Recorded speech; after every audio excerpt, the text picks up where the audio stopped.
इस वीडियो में मैं CGL 21 या फिर किसी भी SSC एग्ज़ाम के लिए जो मॉक देने की पूरी स्ट्रैटेजी है उसके ऊपर बात करने वाला हूँ। बहुत ही एग्जॉस्टिव वीडियो होगी ये। जितनी भी चीज़ें आपके दिमाग में आ सकती हैं A to Z सब कुछ मैंने लिस्ट कर रखा है और यहाँ पे टाइमलाइन में डिवाइड कर रखा है। ठीक है, हर चीज़ पे बात करेंगे। मेरी पूरी प्रिपरेशन स्ट्रैटेजी में सबसे ज़्यादा इंपॉर्टेंट मॉक्स ही रहे हैं, उसके बाद दूसरी चीज़ है रिविजन, लेकिन आज हम सिर्फ मॉक्स पे बात करेंगे। और जो कुछ हो सकता है सही में सब कुछ यहाँ पे आपको दिख जाएगा टाइमलाइन पे, सब पे हम बात करने वाले हैं। तो पहली चीज़ स्टार्ट करते हैं कि मॉक इतने इंपॉर्टेंट क्यों है। मॉक्स की सबसे अच्छी बात यही होती है कि जब भी आप कोई मॉक देने बैठते हो तो आप 25-25 क्वेश्चन लगाने वाले हो चारों ही सब्जेक्ट्स के। तो होता ही है कि अगर आप फ्रीक्वेंटली जब मॉक देते हो तो आपने जो चीज़ें पढ़ी हैं वो आप भूलते नहीं हो और आपका रिवीजन होता रहता है जितनी बार आप मॉक को एनालाइज करते हो। साथ ही साथ आप टाइम प्रेशर झेलना भी सीख जाते हो धीरे धीरे करके, और टाइम मैनेजमेंट स्किल्स आपकी बहुत धीरे धीरे मतलब डेवलप होती रहती हैं और बहुत अच्छी हो जाती हैं अगर आप बहुत सारे मॉक दे लेते हो। तो जितने ज़्यादा आप मॉक्स दोगे उतना आप फाइनल एग्जाम के लिए प्रिपेयर्ड रहोगे। तो सबसे पहली चीज़ आती है कि हम कब से मॉक देना चालू कर दें।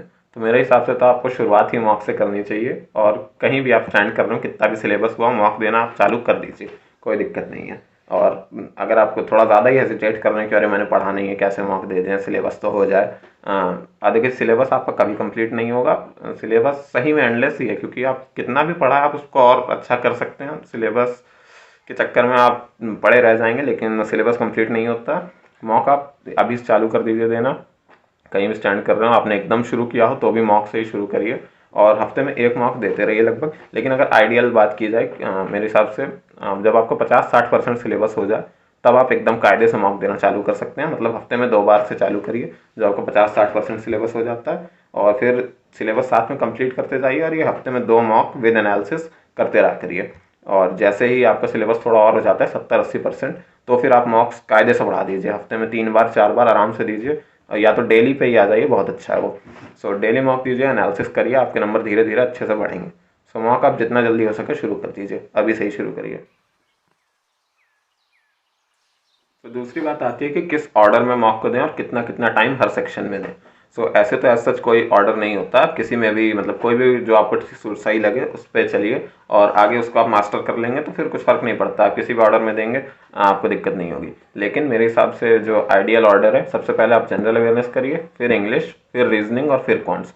आप इन्हें स्विच कर सकते हैं, जनरल अवेयरनेस और इंग्लिश को आप स्विच कर सकते हैं, ये कम टाइम लेने वाली चीज़ें हैं दोनों। लेकिन रीजनिंग और कॉन्ट्स का तो लगभग यही रहेगा। मेरे हिसाब से सबसे सही यही रहता है, इंग्लिश जनरल अवेयरनेस स्विच की जा सकती है। जनरल अवेयरनेस में आइडियली 4 से 6 मिनट लगते हैं, और इंग्लिश के अंदर 5 से 12 मिनट, और सबका वही इंग्लिश पे डिपेंड करता है। कुछ लोगों की थोड़ी वीक होती है तो उन्हें ज़्यादा टाइम लग जाता है, 9-10 मिनट लगते हैं। मेरे हिसाब से 5 से 8 मिनट तक आपका आ जाएगा एंड में पढ़ते पढ़ते। इंग्लिश भी लगभग 7-8 मिनट में हो जाती है।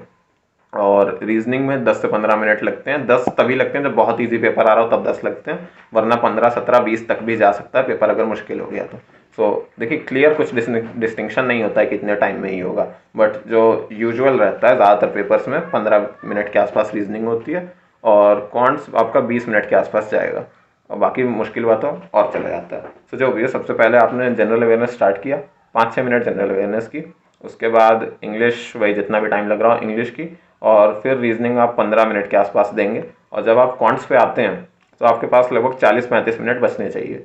फिर उसमें से आप 20-25 मिनट अपना क्वांट्स में देंगे, और जो आखिरी 10-15 मिनट बचता है उसमें आप रीजनिंग में जो छोड़ के आए हैं वो करेंगे, और फिर क्वांट्स पे आएंगे जो क्वांट्स में बच गया है। मतलब वही है, एंड का जो 10-15 मिनट होते हैं वो क्वांट्स और रीजनिंग में जो जो क्वेश्चन छूट गए हैं वो करने के लिए होते हैं।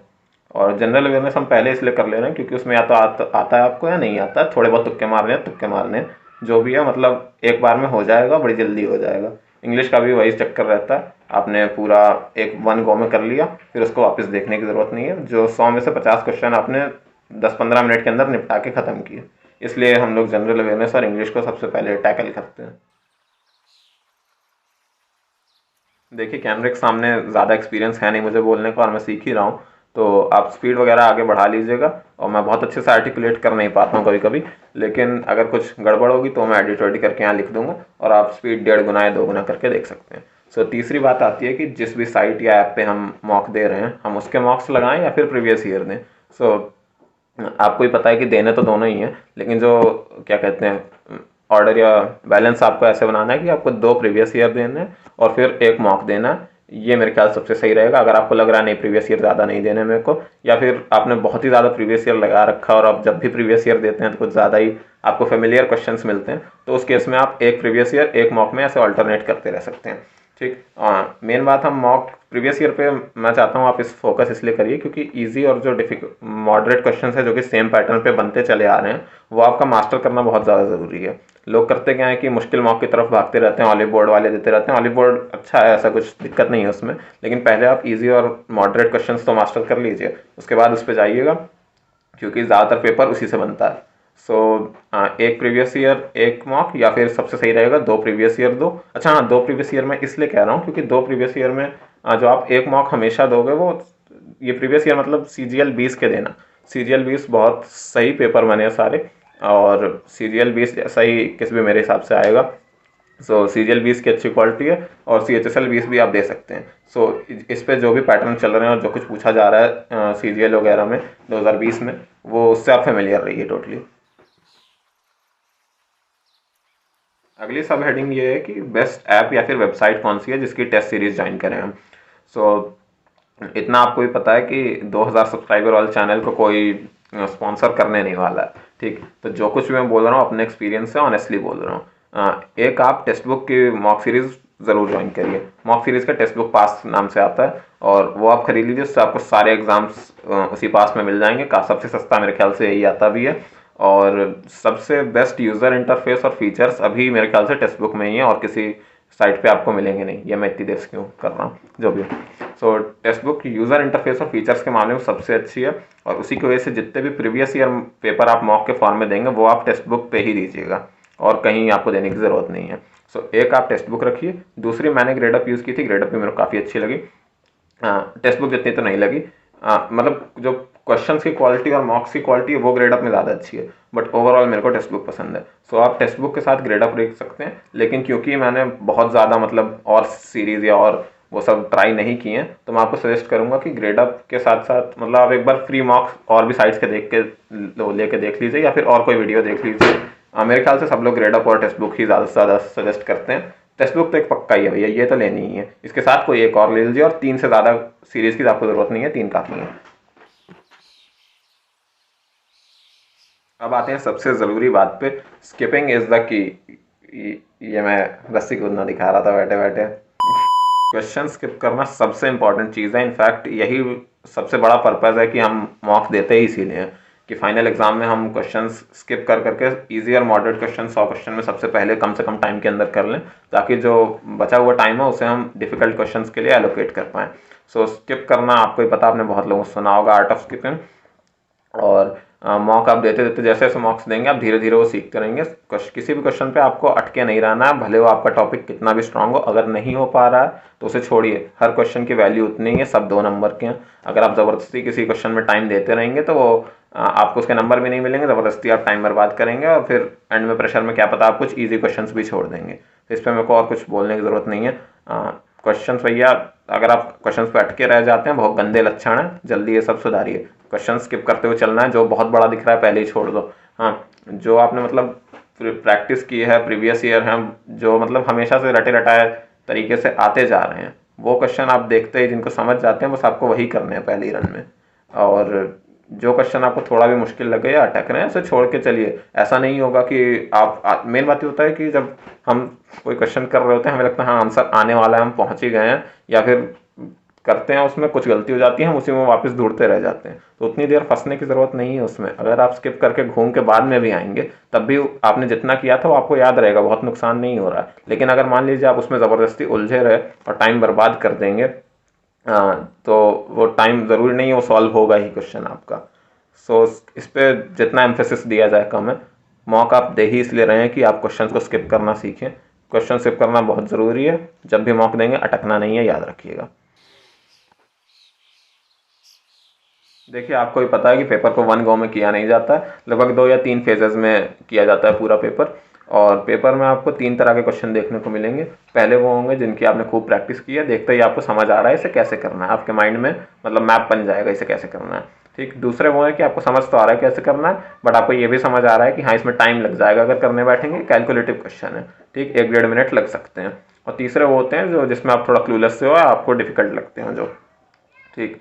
तो पेपर को हम 3 फेजेस में करेंगे। जो पहला फेज है, तीन मतलब तीन ऐसा कुछ फिक्स नहीं है, एक 2 या 3 फेजेस लगते हैं। सबसे पहले हमें वो क्वेश्चन करने हैं जो हमें एकदम टोटली आते हैं अच्छे से, ठीक। देखते ही आपको ज़्यादा सोचना ना पड़े, सीधा टूट पड़ो जिन पे, वो वाले क्वेश्चंस करो, अदरवाइज बाकी स्किप करते चलो। और फिर जब अगर पेपर इजी है तो लगभग आपका 40 से 45 मिनट में पहला फेज खत्म हो जाता है, आप 100 क्वेश्चन तक पहुंच जाएंगे और सबसे इजी वाले छांट चुके होंगे, ठीक। अगर पेपर थोड़ा डिफिकल्ट होता है करीब 45-40 मिनट, वो 45 या 50 मिनट तक लग जाते हैं पहला इतना ही करने में, ठीक। और दूसरी चीज़ है कि उसके बाद आपके पास 10-15 मिनट जो बचते हैं उसमें आपको जाके वो क्वेश्चन करने हैं, ये दूसरे टाइप वाले, जिसमें आपको पता है कि हाँ आंसर आ जाता है, बस थोड़े कैलकुलेटिव थे, वो करेंगे। और फिर उसके बाद जो टाइम बचता है उसमें आप डिफिकल्ट वाले क्वेश्चंस कर लेंगे, ठीक। सो लगभग दूसरा फेज ये रहता है। और अगर उसके बाद भी टाइम वगैरह बचता है तो फिर हम थोड़ा बहुत जनरल अवेयरनेस वगैरह भी देख लेते हैं अगर हमें देखना होता है तो। हाँ, मेनली 2 ही फेज होते हैं भाई। हाँ, एक बार में सबसे आसान आसान कर डाला, फिर बाद में ये डिफिकल्ट और बीच वाले क्वेश्चन हम किया करते हैं।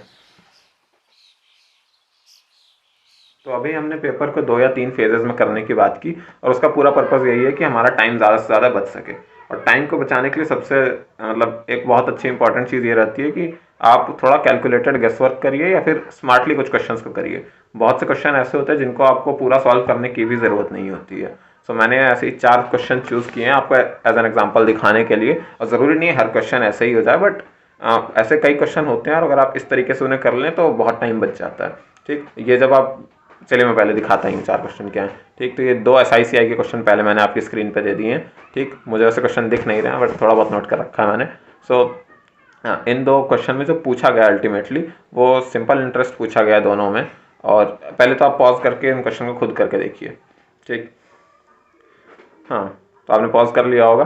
अब ये मेरे को याद है जब मेरे मॉक में आए थे तो मैं नॉर्मली SICI मैंने पढ़ा भी नहीं था तब तक, और मैं ज़्यादातर SICI में थोड़ा चांसेस रहते हैं कैलकुलेटिव क्वेश्चन आ जाएं, तो मैं स्किप ही कर देता हूँ, दूसरे राउंड में आके करता हूँ। तो मेरे पास टाइम इन दोनों पेपर्स में कम पड़ रहा था जिसमें भी ये क्वेश्चन आए थे, और फिर मैंने इसको इसी तरीके से किया था। तो देखिए इसको सबसे अच्छा तरीका है करने का कि SI पूछा गया, SI PRT/100 ही आएगा, तो टाइम जो वहाँ पे है इसमें टाइम दिया गया एक क्वेश्चन में 5 2/3 साल, और दूसरे में दिया हुआ है 4 3/5 साल, ठीक। तो 5 2/3 साल वाले की बात करते हैं, ठीक। 5 2/3 हो गया 17/3, ठीक। और 17 प्राइम नंबर है, SRT का फॉर्मूला, वो सिंपल इंटरेस्ट का फॉर्मूला। जब आप टाइम 17/3 रखेंगे, 17 कहीं से कटने तो वाला नहीं है, ठीक। तो ऑप्शंस में आपको मतलब 17 दिखेगा ही, 17 का मल्टीपल होगा ही, ठीक। तो आप सीधा ऑप्शंस में देखिए 17 6 बार 102, ठीक। तो 102 के आगे जो 0 0 लगे हैं वही आंसर हो जाएगा इसका, और कोई ऑप्शन 17 का मल्टीपल भी नहीं है, ठीक। मैंने वैसे ऑप्शन देखे नहीं है बट नहीं होगा तभी रखा होगा मैंने, ठीक। और दूसरा जो 4 3/5 वाला है, इसमें आप डायरेक्ट देखते कि 4 3/5 23/5 हो रहा है, 23 भी प्राइम है, ठीक। और जो ऑप्शन सारे दिख रहे थे इसमें वो 140 के आसपास थे, ठीक। 135 से 145 तक, ठीक। तो 23 10 बार 230 होता है, 5 बार 115 हो गया, ठीक। और उसमें और 23 जोड़ा एक बार तो 138 आ गया, 138 वाला ही आंसर है और कुछ होगा नहीं, ठीक। तो इसमें भी वो ऑप्शन डायरेक्ट मल्टीपल से हमें दिख गया, हमने मार दिया, पूरा कुछ सॉल्व करने की ज़रूरत नहीं, ठीक। ऐसे एक TSD का क्वेश्चन भी है, और ऐसे तो वैसे तो बहुत कुछ मुश्किल क्वेश्चन नहीं है, लेकिन हाँ TSD में ये चीज़ें बहुत काम आती हैं कि आप इसकी बड़ी लैंग्वेज के क्वेश्चन होते हैं, कई बार करना उतने आसान भी नहीं होते हैं। तो हम लोग डिस्टेंस या जो भी क्या कहते हैं डेटा दिया हुआ है क्वेश्चन में, उसके हिसाब से हम ऑप्शन से ही सेटिस्फाई करा के देख लेते हैं, ठीक। और ऑप्शन में भी कौन सा ऑप्शन उठाना है वो हम उस डेटा के हिसाब से देखते हैं। तो इसमें जो क्वेश्चन मेरे को जितना याद है, कुछ 50 किलोमीटर 9 घंटे में वो कवर कर रहा था साइकिल से, और पहिया पहिया, ठीक। तो पहिया पहिया की इसकी स्पीड 5 की है और साइकिल पे 10 की स्पीड है, ठीक। तो 5 और 10 की स्पीड है और डेटा भी इतना आसान लग रहा है, तो अच्छे खासे चांसेस हैं कि जो बाइसिकल पे हमें डिस्टेंस निकालना है वो ये मल्टीपल टाइप होगा इसका, ठीक। तो हम पहले 10 से चालू करते हैं, जो हमें ऑप्शंस में 10 दिख रहा है हम पहले 10 को उठाते हैं। तो हमने मान लिया कि 10 किलोमीटर की उससे वो बाइसिकल चल रहा है, समझ गए ना, 1 घंटा लेगा बाइसिकल में तो बचे 8, 40 किलोमीटर 5 की स्पीड से 8 वो पहिया पहिया ले लेगा, ठीक। तो हो तो गया, जो भी है सेटिस्फाई कर गया, सब कुछ यही आंसर है, ठीक। उसके बाद एक और बड़ा मतलब ईजी क्वेश्चन है, क्रॉस प्रोडक्ट का है उसमें रेशियो के अंदर, और वैसे तो इजी है बट उससे भी ज़्यादा इजी तरीके से किया जा सकता है। इसमें पूछा गया है कि उन 2 नंबर्स का सम क्या है जिनका रेशियो दिया हुआ है 4 और 7, 4 और 7 ही दिया था ना, मेरा क्वेश्चन दिख नहीं रहा भैया, जो भी है। हाँ, तो 4-7 दिया हुआ है और आपको सीधा क्या कहते हैं, अरे यार आंसर में 66 दिया हुआ है, कुल मिला के बात ये है। ठीक, तो जो भी आंसर होगा 4 और 7 रेशियो था, आप सम करेंगे 11 का मल्टीपल होगा, 11 का मल्टीपल सिर्फ 66 ही दिया हुआ है। ठीक, तो मतलब इस तरह के क्वेश्चन आप आराम से कर सकते हैं, जब जैसे जैसे आप ये सब तरीके अपने एनालिसिस में खोजेंगे, ढूंढेंगे या फिर टीचर से सीखेंगे और इनकॉर्पोरेट करेंगे अपने यही मॉक देने के पैटर्न में, तो वैसे वैसे आप फेमिलियर होते जाएंगे और एक्चुअली एग्जाम में भी यूज़ कर पाएंगे। ये सब ट्रिक्स या जो भी चीज़ें होती हैं, आपने किसी भी तरह से यूनिट डिजिट कुछ भी उठा लिया, वो सारी चीज़ें आप जब तक मॉक्स में नहीं करेंगे, घर पे खूब सारी प्रैक्टिस नहीं करेंगे, आप पेपर में भी नहीं कर पाएंगे। ठीक, तो एक जैसे ये हो गया। बाकी ऐसे ही आप जनरल अवेयरनेस में भी गेसेस ले सकते हैं। जनरल अवेयरनेस में इतना आप मान के चलिए, अगर आप एक ऑप्शन एलिमिनेट कर पा रहे हैं तो उस क्वेश्चन को छोड़ना नहीं है। 3 में 0.5 भैया मार के तो देखो, ज़्यादातर फायदे में ही रहते हैं तुक्के मारने से, एटलीस्ट एसएससी में जहाँ पे 0.25 की नेगेटिव मार्किंग है। अब ज़्यादातर लोग ये कहते हैं कि मैं तुक्के मारता हूँ तो मेरा गलती निकलता ज़्यादातर, वो इसलिए होता है क्योंकि आप ध्यान ही गलत वाले पे देते हो, जो सही हुआ उसको आप थोड़ी कुछ देखोगे। जो भी हो, सो गेस वर्क वगैरह या इस तरह की चीज़ें आप करिए, उससे टाइम बहुत बचता है और आपको अच्छी खासी एडवांटेज मिल जाती है, बिना टाइम के नंबर फ्री में मिल जाते हैं। और ज़्यादातर मैं ये काम क्वांट्स में लास्ट के 5-5 मिनट में करता हूँ, जब पेपर मुश्किल होता है। अगर पेपर मुश्किल है तो फिर बच जाते हैं, 3-4 क्वेश्चन नहीं हो रहे होते हैं जल्दी। ठीक, तो उन पर वापस जाके मैं कुछ भी बस डेटा वेटा देखा, कई बार तो ऐसे ही तुक्के मार देता हूँ, ज़्यादातर सही हो जाता है। अभी मैं मेंस का मॉक दे रहा था एक, तो उसमें भी उसमें भी मैंने एंड में 5 क्वेश्चन ऐसे ही किए थे, इसमें से 4 सही हो गए थे। ठीक, सो तो मैंने लगभग 4-5 में से 3 विन में तो कई मारे थे ऐसे ही। सो ये सब बहुत काम आता है। आप जब भी मतलब किसी टीचर से ये सब सुने कि किस तरह से इस तरह की ट्रिक्स बताएं, तो वो नोट करिए, ध्यान रखिए। ठीक, बाद में काम आती हैं वो, अगर आप यूज़ करना चालू करेंगे तो। अगली चीज़ है कि कितना फ्रीक्वेंटली मॉक देने चाहिए। ठीक, तो जैसे ही आपका मैंने बताया कि 60-70% सिलेबस हो जाता है, तब फिर आपका पूरा फोकस मॉक की तरफ शिफ्ट हो जाना चाहिए। पूरा नहीं, मतलब मॉक के ऊपर ज़्यादा फोकस करिए, सिलेबस धीरे धीरे रेंगने दीजिए जितना भी हो पा रहा है। ठीक, मॉक के थ्रू मतलब आप ज़्यादातर चीज़ें आप सीखना चालू करेंगे। ठीक, सो उसमें हो सके तो डेली ही मॉक दीजिए और डेली उसका एनालिसिस करिए। 1 घंटा मॉक देने में लगता है और 1 से 1.5 घंटा नॉर्मली एनालिसिस में लगता है। और जैसे जैसे आप और आगे टाइम देते जाते हैं, तो क्या कहते हैं, तब फिर 45 मिनट में एनालिसिस वगैरह हो जाता है। हालांकि कुछ लोग बहुत एग्जॉस्टिव वाला एनालिसिस भी करते हैं, मैंने भी किया है बीच बीच में, वो मैं एकदम शुरू में करता हूँ। एकदम शुरू में वो सब बहुत काम आता है, बाद के लिए भी ठीक है। कुछ लोग 4-5 घंटे दे देते हैं एक ही मॉक के एनालिसिस में, लेकिन मैं सच बता रहा हूँ वो भी बहुत काम आता है। मैंने अगर कभी बहुत ज़्यादा टाइम दिया है किसी एक मॉक के एनालिसिस में, तो फिर उसमें जो गलतियाँ होंगी वो गलतियाँ फिर मैं नहीं करने वाला हूँ। ठीक, सो एनालिसिस आप कितना भी बड़ा करेंगे, एक एक क्वेश्चन जितनी भी डिटेल में आएंगे ज़्यादा दिक्कत नहीं होगी। बट वही है कि लॉन्ग रन में या फिर ज़बरदस्ती जनरल अवेयरनेस के क्वेश्चन में उतना ज़्यादा घुस के एनालिसिस ये सब उधर करने की ज़रूरत नहीं है। मेनली आपको क्वांट्स और रीजनिंग में करना होता है सबसे ज़्यादा। ठीक, और अगर इंग्लिश वीक है तो वहाँ पे। हाँ, सो एनालिसिस 1 घंटे का लगभग होता है और आप डेली ही मॉक दीजिए, वो सबसे सही चीज़ है। अगर आपको लग रहा है मतलब डेली नहीं दे पा रहे हैं तो अल्टरनेट कर लीजिए। और अगर सही में टाइम की कुछ ज़्यादा ही रिस्ट्रिक्शंस है तो बेयर मिनिमम हफ्ते में 2 मॉक देना चालू कर दीजिए, तो आपका 60-70% सिलेबस हो गया। ठीक, और जैसे जैसे पेपर पास आता जाएगा आपको मॉक्स की फ्रीक्वेंसी बढ़ानी है। जब आखिरी 1-1.5 महीना बचा है तब तो आप 1-1, 2-2 मॉक भी दे सकते हैं, कोई दिक्कत की बात नहीं है।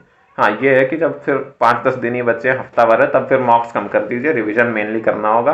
और आखिरी 4-5 दिन तो मॉक बिल्कुल ही ना दीजिए, सिर्फ रिवीजन पे ध्यान दीजिए। ठीक, तो मॉक कितना भी ज़्यादा दे लो कोई नुकसान नहीं होना। जैसा कि मैंने बताया, प्रैक्टिस रिवीजन सब कुछ होता रहता है मॉक से, आपकी टाइम मैनेजमेंट की स्किल बहुत अच्छी हो जाती हैं। सो मॉक कुछ नुकसान नहीं करने वाले, बहुत फ़ायदा ही देंगे। अगली बात है कि प्री का पेपर देने जाने से पहले कितने मॉक लगभग लगा लेने चाहिए। तो मेरे हिसाब से भैया आपको 50 मॉक, जिस तरह का मतलब आजकल थोड़ा पेपर आ रहा है, रीजनिंग मुश्किल हो रही है और क्या कहते हैं कंपटीशन भी इतना बढ़ रहा है, तो आप 50 मॉक तो कम से कम लगा के जाइए। वो मेरे ख्याल से उससे ज़्यादा ही लेके जाना है, 50 से कम करने की कोई ज़रूरत नहीं है, उतने मॉक तो कम से कम लगेंगे ही। ठीक, आपको बहुत कुछ सीखना है, वो स्लो प्रोसेस होता है भैया ये सब मॉक वॉक दे के। जो भी है आपको धीरे धीरे सीखेंगे, तो 50-60 मार्क्स कम से कम लीजिए और हो सके तो इसे 100-150 के आसपास ले जाइए। अब वो टाइम पे डिपेंड करेगा। अब जैसे एसएससी अभी थोड़ा तेज़ काम कर रही है, 3 महीने बचे हैं, ये क्या है 2021 वाले में, तो जब टाइम ही नहीं है तो नहीं दे पाओगे ज़्यादा मार्क्स। लेकिन 50-60 दे लो, फिर जितना टाइम मिलता जा रहा है उतना ज़्यादा घसीटते जाओ और ज़्यादा दो। अब सबसे ज़रूरी चीज़ एनालिसिस पे बात करते हैं। सो एनालिसिस में जैसे आपने कोई मॉक दिया, और देखिए कोशिश करिए कि आप ज़्यादातर मॉक कंप्यूटर या लैपटॉप पे ही दें, ठीक, वो सही रहता है। और हाँ, जितना भी मैं एनालिसिस की बात करूँगा प्राइमरीली टेक्स्ट बुक के ऊपर एनालिसिस की बात करूँगा, क्योंकि थोड़े फीचर्स ऐसे हैं जो टेक्स्ट बुक में बाकी जगह नहीं मिलते हैं, तो उनका भी हम यूज़ करेंगे। हालांकि वो किसी और में आप दे रहे हैं तो फिर उन्हें स्किप कर दीजिए, कोई बात नहीं। हाँ, तो अगर आपने कंप्यूटर पे मॉक दिया है तो सबसे एक काफ़ी चीज़ मेरे को अच्छी लगती है, मैं इसका कुछ एग्जांपल वगैरह आपको दिखा दूंगा स्क्रीन पे, कि जैसे ही आप टेक्स्ट बुक में मॉक देते हैं और जो वेबसाइट है उसकी, वहाँ पे आप नीचे जाएंगे तो आपको पर्टिकुलर सेक्शन के एवरेज स्कोर बताएगा बाकी कैंडिडेट्स के भी, ठीक। तो आपको ये देखना है कि आपका एवरेज स्कोर उससे ज़्यादा चल रहा है। अगर कभी आपका एवरेज से नीचे गिर रहा है किसी सब्जेक्ट में, तो आपको उस पर वर्क करने की ज़्यादा ज़रूरत है। जैसे मैं आपको सामने दिखाता हूँ, ये सेक्शन वाइज मेरे को सारे एवरेज दिखा रहा है और किसने कितना टाइम लिया, क्या क्या है, टॉपर का भी दिखाता है, एवरेज बाकी लोगों का भी दिखाता है, ठीक। तो इधर आपका स्कोर रहेगा और नीचे एवरेज आपको दिया होगा। चारों सब्जेक्ट में देख लीजिए, जिस सब्जेक्ट में क्या कहते हैं आपका वही एवरेज से कम है, वहाँ पे आपको वर्क करने की ज़रूरत है। और मेनली स्कोर्स उतना ज़्यादा नहीं मैटर करता, आपको ना परसेंटाइल देखना है, ठीक। और परसेंटाइल भी अलग अलग बातों पे वेरी करता है। अगर आप किसी को कोई फ्री मॉक दे रहे हैं तो वहाँ पे आपका परसेंटाइल ज़्यादा आएगा, क्योंकि वहाँ पे थोड़े बिगिनर्स ज़्यादा आते हैं और कम स्कोर करने वाले बच्चे होते हैं, क्योंकि अभी अभी वो सीख ही रहे हैं, ठीक। तो उसमें आपका परसेंटाइल आप उतना अच्छा नहीं परफॉर्म करोगे, थोड़ा ज़्यादा आता है। और एज अपोज टू अगर आप कोई पेड मॉक दे रहे हैं, जैसे फुल टेस्ट नंबर 4 आपने दिया, ठीक, तो वहाँ पे आपका परसेंटाइल थोड़ा कम आएगा, क्योंकि यहाँ पे सिर्फ वो वही बच्चे हैं जिन्हें थोड़ी प्रैक्टिस की है और पेड वाला वो सीरीज़ खरीदी है, फिर वो कर रहे हैं, ठीक। और अगर आप फिर जैसे और आगे चले जाते हैं, फुल टेस्ट नंबर 40 पे चले गए, तो वहाँ पे सिर्फ एक्सपीरियंस बच्चे एकदम दादा लोग बैठे होते हैं, ठीक। तो वहाँ पे आपको परसेंटाइल और नीचे आ जाता है, ठीक। तो थोड़ा परसेंटाइल वैरी करता है, बट स्कोर से अच्छा इंडिकेटर परसेंटाइल होता है। आपका परसेंटाइल क्या है, आपको धीरे धीरे बढ़ा के ले जाना है। आइडियल 95 तक सही रहता है, मिनिमम 95, मतलब यू अनरिजर्व कैटेगरी में 95 अगर आपका आएगा और कंसिस्टेंटली 95 प्लस आने लगेगा परसेंटाइल, तो आप मान के चलिए आप 25, 30, 40 नंबर ज़्यादा ला पाएंगे कट ऑफ से, ठीक। अच्छे स्कोर के लिए ज़रूरी है आप वहाँ तक जाएँ, ठीक। वरना सिर्फ कट ऑफ क्लियर करने के लिए तो 80 में भी क्या पता काम चल जाए, इतना कुछ फिक्स नहीं है। टेक्स्ट बुक पे परसेंटाइल ज़्यादा अच्छा आता है और ग्रेड अप पे थोड़ा कम आएगा, वहाँ पे शायद थोड़े से ज़्यादा, मतलब अच्छे बच्चे ज़्यादा जाते हैं ग्रेड अप पे। ऐसे मैंने ऑलिव बोर्ड वगैरह ट्राई नहीं किया, लेकिन अगर आप वहाँ जाएंगे तो वहाँ पे और गिरता होगा परसेंटाइल मेरे हिसाब से, ठीक। सो परसेंटाइल फिर भी ज़्यादा अच्छा इंडिकेटर है, कुल मिला के मैं ये कहना चाहता था। तो अपने परसेंटाइल को बढ़ाने के ऊपर ध्यान दीजिए। ऐसा नहीं होना चाहिए कि आप स्कोर को देख रहे हैं कि हाँ एक पेपर में तो 170 आया क्योंकि वो इजी पेपर था, और फिर आपने डायरेक्ट कोई मुश्किल शिफ्ट उठा ली, उसमें आपके 120 ही आ रहे हैं। और सही में इतना अंतर आ जाता है कि एक ही इंसान का एक ही टाइम पे कुछ दिनों के अंतर पे ही 170 120 आ सकता है, ठीक। तो इस सब के चक्कर में ज़्यादा डिमोटिवेट होने की ज़रूरत नहीं है, आपका परसेंटाइल मेनली फिक्स रहना चाहिए। तो आप एक परसेंटाइल देखेंगे एनालिसिस में, मतलब कैसा कहाँ स्टैंड कर रहे हो, उसके लिए आपको परसेंटाइल देखना ज़रूरी है, और एवरेज स्कोर वगैरह, ठीक। और अगर आप क्या कहते हैं इसकी ऐप पे वो दे रहे हैं मॉक, हाँ रिकॉर्ड कर रहा है, रिकॉर्ड कर रहा है। हाँ, तो अगर आप ऐप पे मॉक दे रहे हैं तो ऐप पे अभी एक फीचर आया, हो गए कई महीने, उसमें ओवर टाइम के भी वो फिल्टर आ चुका है, ठीक। सो वो भी बहुत काम आता है। पहले शुरू में वेबसाइट अच्छी हुआ करती थी, फिर जब से ऐप इनने अपडेट किया, अब ऐप में भी बहुत अच्छे अच्छे फीचर आ गए। बस एक ही एवरेज स्कोर पर सब्जेक्ट देखने वाला मिसिंग है ऐप पे। खैर जो भी, हम लोग क्या कहते हैं इस पे आते हैं, वो सब्जेक्ट वाइज हम कैसे एनालिसिस वगैरह करें। आपने कोई पेपर दिया, आपने अपनी परसेंटाइल देख ली, और उसके बाद वही एवरेज स्कोर वगैरह देखे अगर कंप्यूटर पे दिया, और उसके बाद आप जनरल अवेयरनेस पे आएंगे। जनरल अवेयरनेस का एनालिसिस सबसे जल्दी हो जाता है, चाहे तो उसमें बहुत टाइम भी दिया जा सकता है। खैर जो भी हो, सो आप क्वेश्चन एक एक करके देखेंगे। जो करंट अफेयर्स के क्वेश्चन है, अगर आपने प्रीवियस ईयर देखा है तो रेलिवेंट रहे नहीं, ठीक। सो उनको आप भगाइए, उनको छोड़ दीजिए। और अगर आपने मॉक दिया और आपको लग रहा है रेलिवेंट है तो सेव वेव करना है तो कर लीजिए, वरना करंट अफेयर्स को उतना वहाँ देखने की ज़रूरत नहीं होती है। और अब जो बचे हुए क्वेश्चंस हैं उसके अंदर जो आपने कर लिए वो तो ठीक है, जो नहीं आते हैं वो आप सेव करते चलिए, ठीक। और नोट आपको सिर्फ वो क्वेश्चन करने हैं जिसको आप देख के समझ पा रहे हैं कि हाँ भैया इससे क्वेश्चन आते हैं खूब सारे, ठीक। तो वो पूरा एज अ चंक उठा के नोट कर लेना है। जैसे कि ये ज्योग्राफी में एटमॉस्फेयर से खूब क्वेश्चन बना करते हैं, कई वेदर फिनोमेना किधर होते हैं तो ट्रोपो में हो जाते हैं, ठीक। एयरप्लेन कहाँ चलते हैं, स्ट्रेटो वैटो, ये सब चीज़ें, इस तरह के जो क्वेश्चन आते हैं वो आप पूरा चंक उठा के सारी चीज़ें जितने क्वेश्चन उससे पूछे जाते हैं वहाँ पे लिख सकते हो, नीचे ठीक ठाक सोल्यूशन दिए होते हैं टेक्स्ट बुक में। ठीक।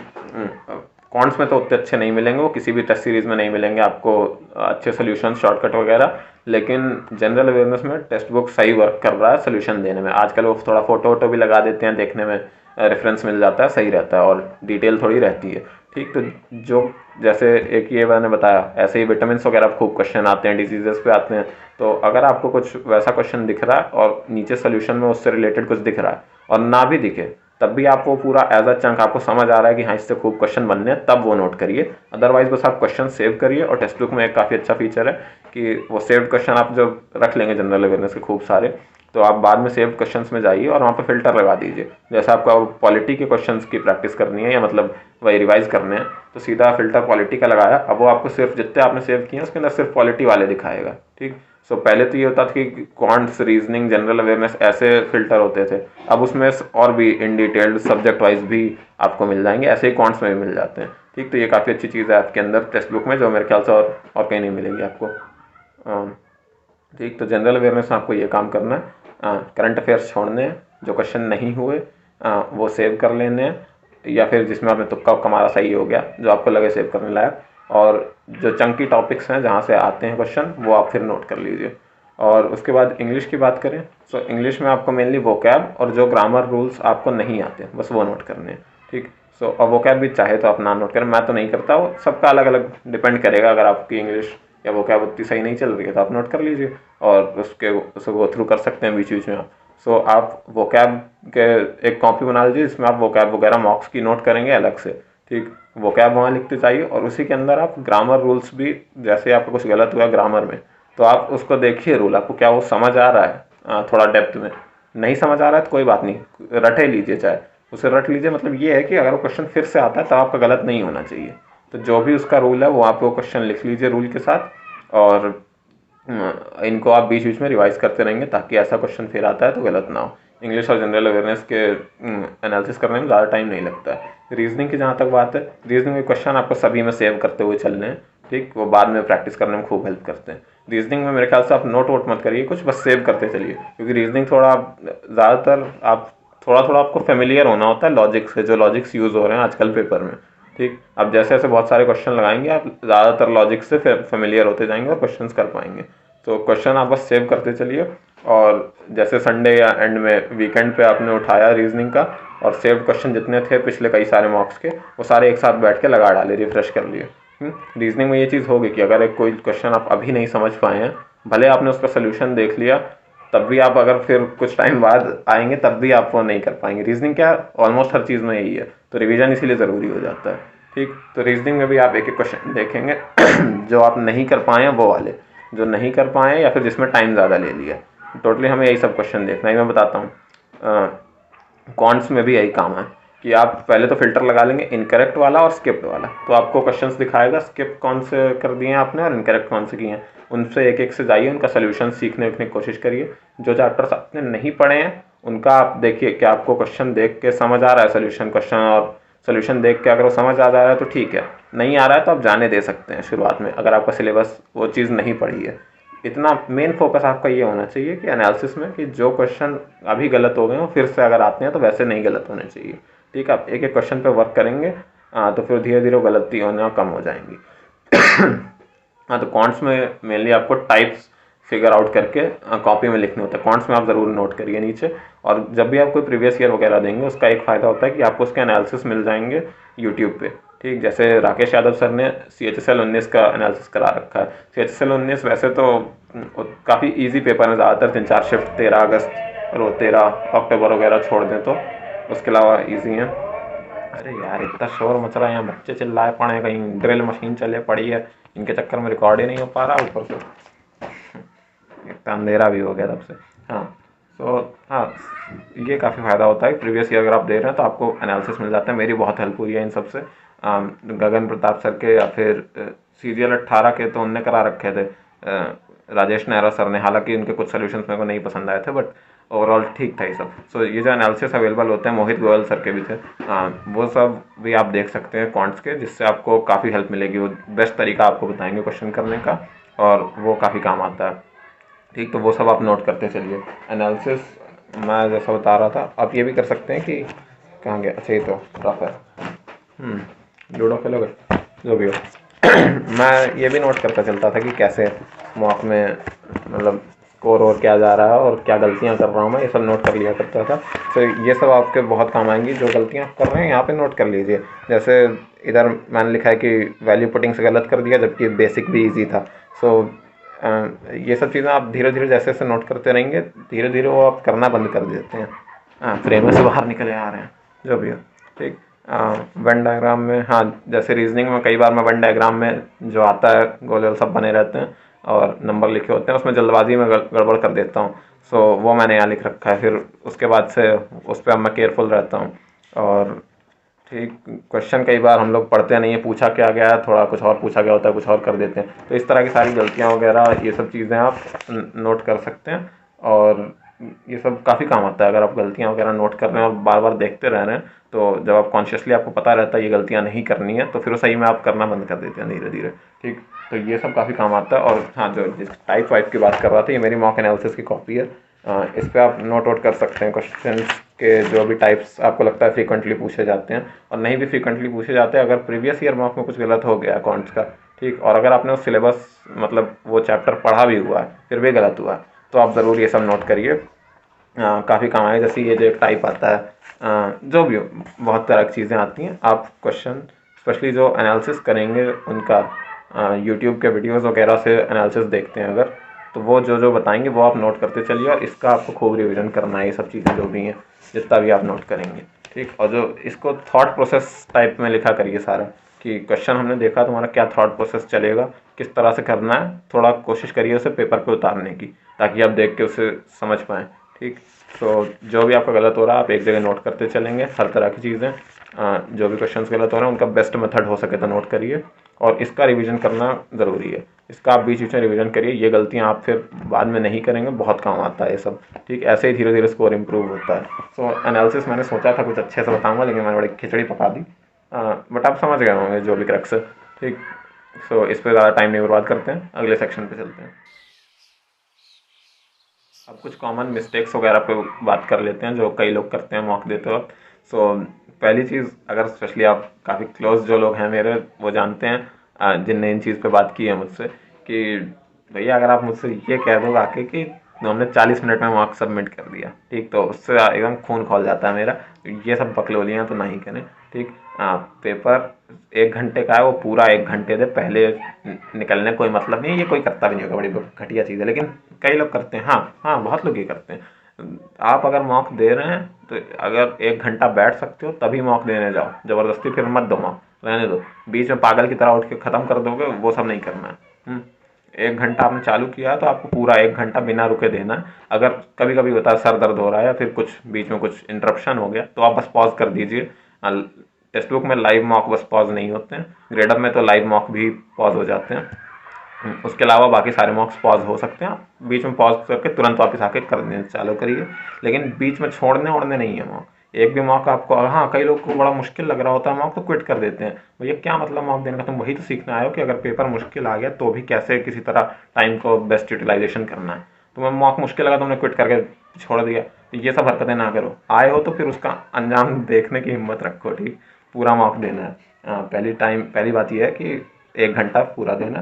दूसरी चीज़ भाई सीरियसली दो, ये नहीं कि लेटे हो कुछ और कर रहे हो। तमीज़ से आपको स्टिमुलेट करना है कि जिस दिन एग्ज़ाम में जैसा माहौल होगा आपको थोड़ा उस तरह का रखना है। शांति रखिए, गेट वेट बंद करिए, आराम से मॉक दीजिए, और आराम से मेरा मतलब सही से मॉक दीजिए, सही तरीके से मॉक दीजिए।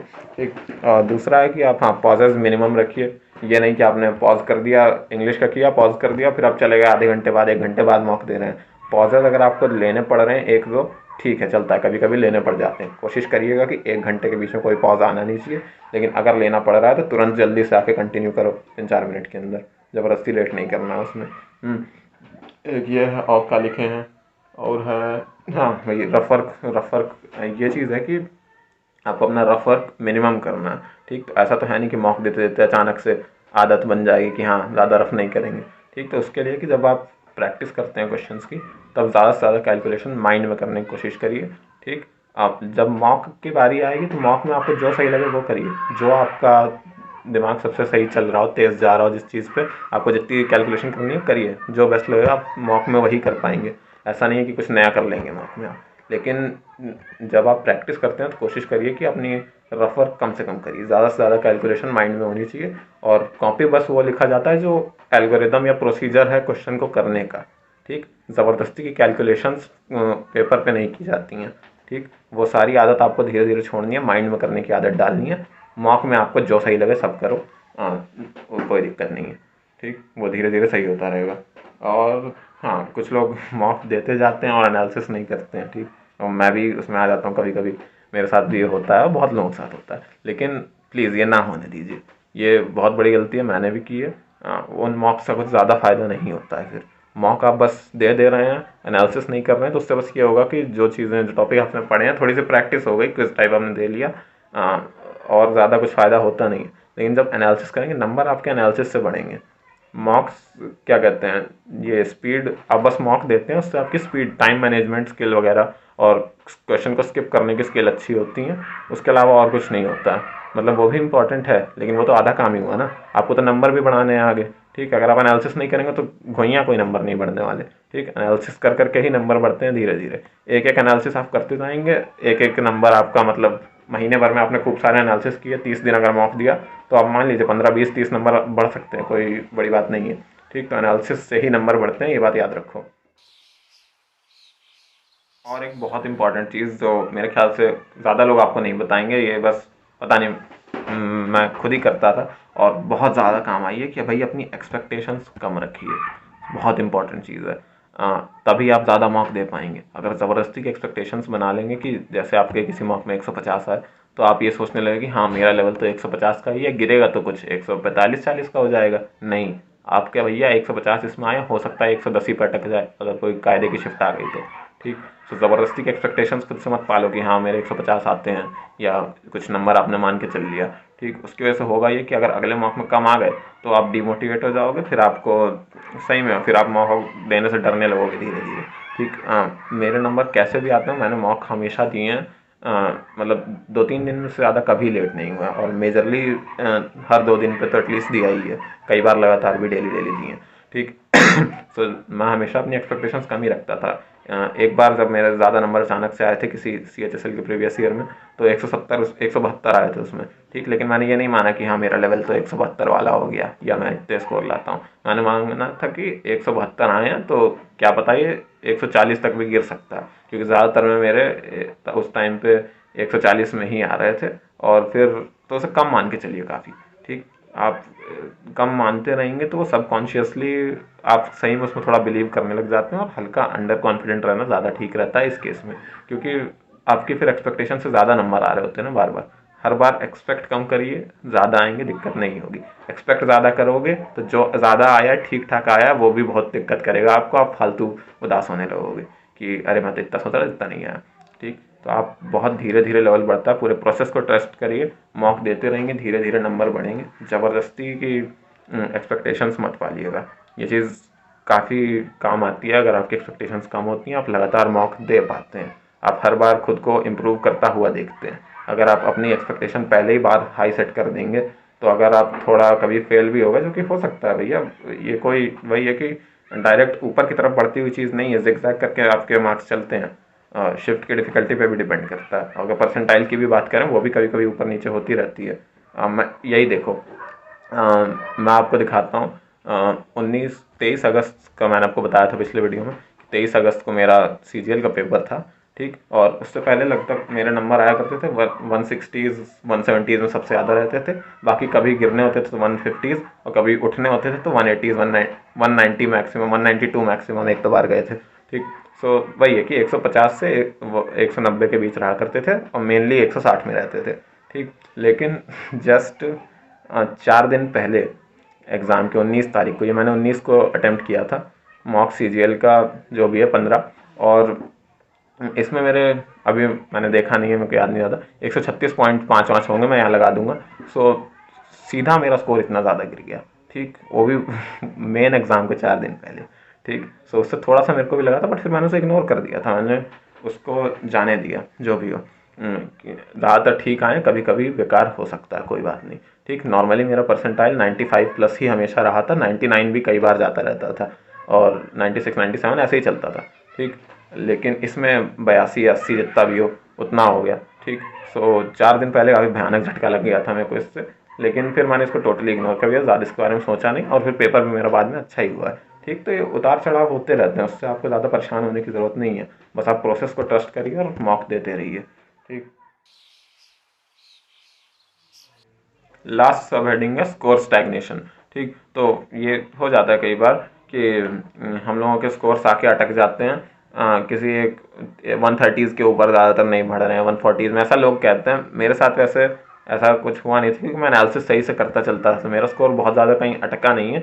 जो ये आके अटका है सीधा 160 वगैरह पे अटका है। ठीक, और वो जो अटका है वो वहीं रहा है, और मेरे ख्याल से उसमें इतनी इंप्रूवमेंट आ भी नहीं सकती, क्योंकि जो मेनली नंबर कट रहे हैं जनरल अवेयरनेस में कट रहे हैं, और जनरल अवेयरनेस क्या कहते हैं, इतनी जल्दी वर्क कर ही नहीं जा सकती कि सीधा 160 के और ऊपर वो ज़्यादा घसीट पाए। ठीक, तो हाँ, जो भी हो, अगर आपके स्कोर 100 200 100 120 30 कहीं पे अटक जा रहा है, तो आप एनालिसिस से ही उसके नंबर बढ़ेंगे। आप फोकस करिए, आप कम से कम मिस्टेक्स, मतलब अपनी मिस्टेक्स आइडेंटिफाई करने की, और अपने वीक टॉपिक्स को आइडेंटिफाई करिए।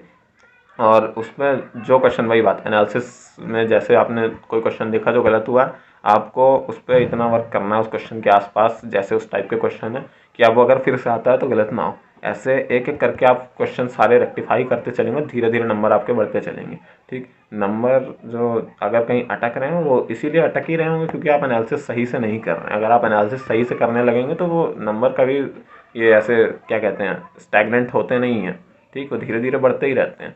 अगर आप सिर्फ मॉक ही मॉक दिए जा रहे हैं, एनालिसिस कर नहीं रहे हैं, तब जाके नंबर ऐसे लटकते हैं। ठीक, कि बढ़ नहीं रहे हैं। सो अपने वीक एरियाज़ पे धीरे धीरे वर्क करिए, और नंबर भी आपके उसी से इंक्रीज़ होंगे। मुझे लगता नहीं इसमें और कुछ, और कोई तरीका है या और कुछ कहने की ज़रूरत है।